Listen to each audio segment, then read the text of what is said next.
Hey guys, welcome back to another video lecture on Arch Bynum. So as you can see on the screen, आज हम start करने वाले हैं with Euro coordinates. अगर आप मेरे वीडियोस पहले से देखते if you have been watching my videos, so you must be knowing that previous video में अपन hemi coordinates को complete कर लिए थे. आज अपन Euro coordinates स्टार्ट करने वाले हैं, but वीडियो स्टार्ट करने से पहले बस मेरे को 30 सेकेंड दे दो आप to rant about this video. ये particular video I have been trying to record since 2 days. 2 दिन से कंटिन्यूसली मैं घंटे घंटे बैठ के रिकॉर्ड करने की 10 मिनट की वीडियो रिकॉर्ड करने की कोशिश कर रही हूँ एंड पता नहीं क्या प्रॉब्लम है. कभी मेरा फोन नहीं सपोर्ट कर रहा, कभी लैपटॉप नहीं सपोर्ट कर रहा, कभी डिजिटाइजर नहीं सपोर्ट कर रहा, कभी जो ऐप में मैं रिकॉर्ड करती हूँ वो नहीं सपोर्ट कर रहा. I don't know what the problem is and now today is the third day. I am wow. So now today is the third day. आज मैं ये वीडियो रिकॉर्ड करने की कोशिश कर रही हूँ, but before that let us plug in.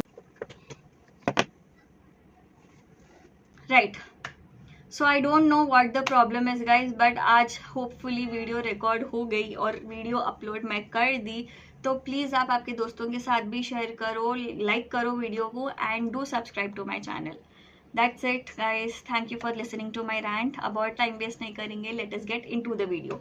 तो भाई ये यूरो कोऑर्डिनेट्स के जनरल कैरेक्टर्स को डिस्कस करने से पहले एक छोटा सा क्लासिफिकेशन देखेंगे ताकि अपन आगे भी कुछ भी पढ़ रहे तो अपन को कंफ्यूजन नहीं होना, बिकॉज आगे भी सेफालो कोऑर्डिनेट्स एंड वर्टिब्रेट्स के बारे में पढ़ते. तो जनरल सा एक ओवरव्यू अपन क्या क्या पढ़ने वाले हैं इस वीडियो में और आगे भी क्या पढ़ने वाले हैं वो एक जनरल सा ओवरव्यू डिस्कस करेंगे भाई. तो बचपन से अपन पढ़ते हुए आ रहे कि एनिमल्स को based on presence of their notochord 2 groups में अपन डिवाइड करते, राइट. एक हो गया नॉन कोऑर्डिनेट्स, एक हो गया कोऑर्डिनेट्स. ठीक है, नॉन कोऑर्डिनेट्स तो अपन देख लिए पूरे. अब कोऑर्डिनेट्स की बारी है. अब ये जो कोऑर्डिनेट्स है फर्दर 3 सब फाइलम्स में अपन ये कोऑर्डिनेट्स को डिवाइड कर सकते हैं. फर्दर 3 सब फाइलम्स में अपन इसको डिवाइड कर सकते हैं. पहला है यूरो कोऑर्डिनेट्स, दूसरा है सेफालो कोऑर्डिनेट्स एंड तीसरा है वर्टिब्रेट्स. ठीक है जी. तो आज के वीडियो में अपन यूरो कोऑर्डिनेट्स से स्टार्ट करने वाले हैं. एक और बात यहाँ पे, यूरो कोऑर्डिनेट्स और सेफालो कोऑर्डिनेट्स दोनों को मिला के एक टर्म है and that is called as protochordates. Protochordates clear है जी यहाँ तक. अब ये जो यूरो कोऑर्डिनेट्स है, सेफालो कोऑर्डिनेट्स है, वर्टिब्रेट्स है, इनके बारे में अपन एक छोटा सा एक पॉइंट डिस्कस कर लेंगे. अब ये यूरो कोऑर्डिनेट्स को अपन ट्यूनिकेट्स भी बोल दे सकते हैं. These are also called as tunicates. And अब देखो अपन नोटोकॉर्ड है इन लोगों के पास बोल रहे हैं and on based on presence of notochord अपन इन लोगों को 3 सब फाइलम्स में डिवाइड कर दिए, urochordates, cephalochordate, vertebrates. अब यूरो कोऑर्डिनेट्स की अगर अपन बात करें तो इनके पास नोटोकॉर्ड प्रेजेंट है and that notochord is firstly found in the larval stage. And दूसरा पॉइंट ये है कि इनका जो नोटोकॉर्ड है that is restricted only to the tail region. तो सिर्फ उनका नोटोकॉर्ड टेल रीजन में दिख जाता और ओनली लार्वल फॉर्म में प्रेजेंट रहता. अडल्ट में नोटोकॉर्ड गायब हो जाता. ऑर्गेनिज्म अडल्ट बने जब तक ये जो नोटोकॉर्ड है वो डिसइंटीग्रेटेड, डिमिनिश हो जाता. ठीक है. नेक्स्ट अपन सेफालो कोऑर्डिनेट्स के बारे में बात करेंगे. Cephalochordates unlike the urochordates, इनका जो नोटोकॉर्ड है it is persistent throughout the life. Persistent throughout the life मतलब पूरी जिंदगी भर उन लोगों के पास नोटोकॉर्ड प्रेजेंट रहता. और दूसरा पॉइंट ये है कि जैसा इन लोगों का नोटोकॉर्ड टेल में था ऐसा इन लोगों के पास सेफालो कोऑर्डिनेट्स के पास वैसे खिस्सा नहीं रहता भाई. सेफालो कोऑर्डिनेट्स के पास जो नोटोकॉर्ड है हेड से लेकर टेल तक लंबा एग्जिस्ट करता उन्हें. ठीक है. तो ये हो गया सेफालो कोऑर्डिनेट्स के बारे में, हेड से लेके टेल के तक रहता उन्हें. एंड दूसरा पॉइंट है it is present through out life. Through out life. Now next talking about the vertebrates. अब वर्टिब्रेट्स में नोटोकॉर्ड रहता बट अडल्ट होए तक this notochord is replaced by vertebral column. ठीक है जी. ये था बेसिक सा क्लासिफिकेशन अपन को डिस्कस करने का. No let's get back to the main video that is general characters of urochordates. अब ये यूरो कोऑर्डिनेट्स अपन को कहाँ दिख जाते भाई? They are found in marine habitat. And कहाँ पर दिखते? They are found practically in all parts and at all depths. ठीक है. These organisms are solitary, colonial, fixed, free swimming और पेलाजिक. सॉलिटरी मतलब अकेले भी दिख जाते, कॉलोनियल मतलब इन कॉलोनीज में दिख जाते, फिक्स्ड मतलब एक सबस्ट्रेटम को अटैच रहते, यहाँ नहीं फिर सकते उन लोग, फ्री स्विमिंग मतलब यहाँ आराम से फिर सकते, पेलाजिक तो मालूम, राइट. रही बात उन लोगों के साइज की, their size ranges from 0.25 mm to 25 mm. तो 0.25 मिलीमीटर से लेकर 25 मिलीमीटर तक इन लोगों का साइज रेंज करता. Apart from size they also very in their colour and size. Colour and shape. Size तो देख लिए, कलर एंड शेप में भी ये यूरो कोऑर्डिनेट के मेंबर्स वेरी करते. ठीक है. अब रही बात इनको ट्यूनिकेट्स बोलने की, अपन शुरू में बोले थे urochordates are also called as tunicates, यहीं पर है वो पॉइंट। अब इन लोगों को ट्यूनिकेट्स क्यों बोलते हैं भाई? Because their body is contained in secreted tunic made up of cellulose like substance called as tunicin. तो इनकी जो बॉडी है अपन को एक सेल्यूलोज लाइक सब्सटेंस में दिख जाती which is called as tunicin. That is the reason why these organisms are also called as tunicates. ठीक है जी, I hope this is clear. That is the reason why these organisms are also called as tunicates. If you are writing along with me, I will repeat this point again. The body of Urochordates is contained in secreted tunic made up of cellulose-like substance called as tunisin, and that is the reason why these organisms are called as tunicates. I hope this is clear. अब ये जो है अपन already discuss कर लिए कि larval stages में chordate characters रहते हैं, जैसे presence of notochord, nerve cord, gill slits, pharyngeal gill slits, ये सब अपन को लार्वल फॉर्म में दिख जाते हैं। अडल्ट फॉर्म आया है तक ये सब कॉर्डेट कैरेक्टर्स डिसइंटीग्रेट होते रहते हैं। That is the reason why we are specifically mentioning that larval form has chordate characters. ठीक है जी, notochord is restricted to the tail region, वो भी स्टार्टिंग में डिस्कस कर लिए थे अपन। नोटोकॉर्ड जो है इनका सिर्फ टेल रीजन में दिखता और बड़े होए तक नोटोकॉर्ड गायब हो जाता। ठीक है, and this is the reason why they are called as urochordates. अब इन लोगों को यूरोकॉर्डेट्स क्यों बोल रहे भाई? क्योंकि उनकी नोटोकॉर्ड टेल में है। यूरो का मतलब आपको मालूम रहना, यूरो मतलब टेल। क्योंकि इनकी नोटोकॉर्ड टेल में है, इनको यूरोकॉर्डेट्स बोलते। और क्योंकि इनकी बॉडी एक सेल्यूलोज लाइक सब्सटेंस जिसको अपन ट्यूनिसन बोल दे सकते हैं उसमें दिखती, इन लोगों को ट्यूनिकेट्स बोल दिया जाता है। क्लियर है? Understandable, very easy, simple. ठीक है, मूविंग अहेड।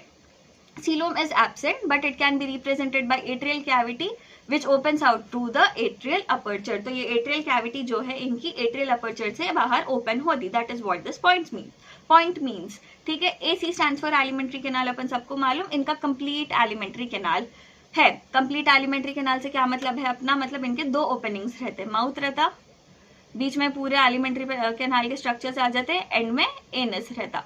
क्लियर है? माउथ एंड एनस दो ओपनिंग्स है। That is the reason why इनका एलिमेंटरी कैनाल जो है it is a complete alimentary canal. अब इनका फेरिंक्स या फिर ब्रांकियल सैक अपन देखे तो it is large and it has several pairs of gill slits and endostyle। gill slits तो अपन को मालूम, what do you mean by endostyle? अब pharynx के बारे में अपन बात कर रहे हैं, तो ये जो endostyle है, this endostyle is an organ that is present in the pharynx and this helps in filter feeding। Filter feeding में ये हेल्प करता। अब फिल्टर फीडिंग बोल तो अपन सबको मालूम, पानी में जो भी न्यूट्रिएंट्स है, जो भी खाना रहता, उन लोग स्ट्रेन करके खाते, ऑर्गेनिजम्स उसको स्ट्रेन करके खाते। Such type of feeding is called as filter feeding. Now to be more specific about ये यूरोकॉर्डेट्स, क्योंकि अपन यूरोकॉर्डेट्स के बारे में पढ़ रहे हैं, इनके पास ना सीलियरी फिल्टर फीडिंग देखने को मिल जाता है। इनके सीलिया क्या करते, वाटर करंट जनरेट करते जिससे उनको खाना मिलने में आसानी होती। तो यूरोकॉर्डेट्स में अपन को सीलियरी फिल्टर फीडिंग दिख जाती। Simple. Now moving ahead, respiration के लिए इनके पास ब्रैंकियल सैक अवेलेबल है एंड सर्कुलेटरी सिस्टम अगर आप देखें तो बेसिक स्ट्रक्चर्स जो होना सर्कुलेटरी सिस्टम के लिए उनके पास पूरे प्रेजेंट है, जैसे कि हो गया tubular heart, blood vessels and blood. ठीक है, NS stands for nervous system. अब अडल्ट का नर्वस सिस्टम अगर आप देखें तो पूर्ली डेवलप नर्वस सिस्टम है। These organisms are also hermaphrodite organisms, also called as नहीं आता। ये जो ऑर्गेनिजम्स है दीज आर हर्माफ्रोडाइट ऑर्गेनिजम्स। अब हर्माफ्रोडाइट ऑर्गेनिजम्स क्यों बोल रहे भाई इनको? क्योंकि ये अगर एक ऑर्गेनिज्म है, ये एक ऑर्गेनिज्म में ही अपन को मेल रिप्रोडक्टिव स्ट्रक्चर्स दिख जाते एंड फीमेल रिप्रोडक्टिव स्ट्रक्चर्स दिख जाते। Such organisms are called as hermaphrodite. तो ये जो यूरोकॉर्डेट के मेंबर्स है, यूरोकॉर्डेट के मेंबर्स के पास मेल रिप्रोडक्टिव और फीमेल रिप्रोडक्टिव स्ट्रक्चर्स एक ऑर्गेनिज्म में ही अपन को दिख जाता and that is the reason why they are called as hermaphrodite organisms. अब फर्टिलाइजेशन एक्सटर्नल है भाई। एक्सटर्नल फर्टिलाइजेशन से क्या मतलब है भाई? जो इनके स्पर्म्स और ओवा जो भी रहते हैं वो उनके बॉडी के बाहर सेक्रीट होते हैं एंड बॉडी के बाहर फ्यूज होते। फर्टिलाइजेशन बॉडी के बाहर होता है इन लोगों का। Such type of fertilization is called as external fertilisation.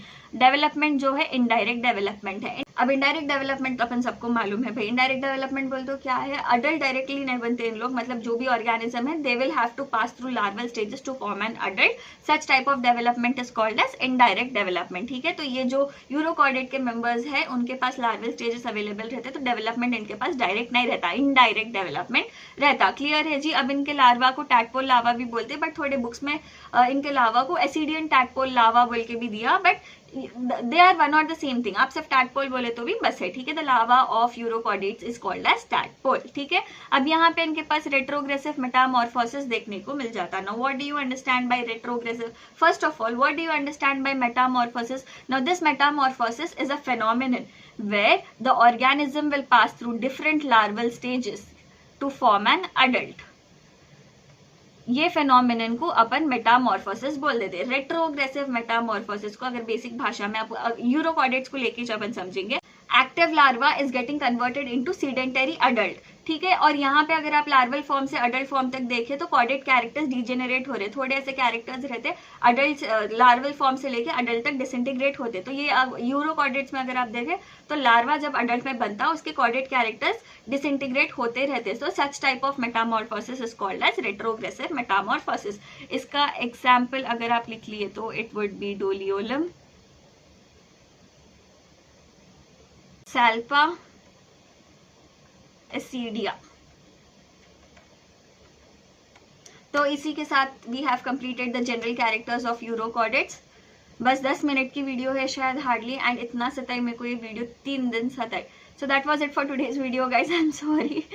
So that was it for today's video guys. तो ये वीडियो यहीं पर एंड होता है। अगर कुछ भी डाउट है आपको, you can tell me on my Instagram handle, that is @arsh_bionyms, और you can let me know in the comment section below. Apart from this, अगर आपको कोई भी स्पेसिफिक टॉपिक पे वीडियो हो ना, बिकॉज आई नो मैं बहुत दिन से वीडियोस नहीं डाल रही थी कि मेरे को टाइम नहीं मिल रहा था वीडियो बनाने, तो अगर आपको कोई भी स्पेसिफिक टॉपिक के लिए, आपके एग्जाम के लिए वीडियो हो ना, you can DM me on my Instagram handle, या फिर आप मेरे को कॉमेंट सेक्शन में बोल सकते हैं, so that I will come up with that video for your examination. That was it guys, bye bye, take care.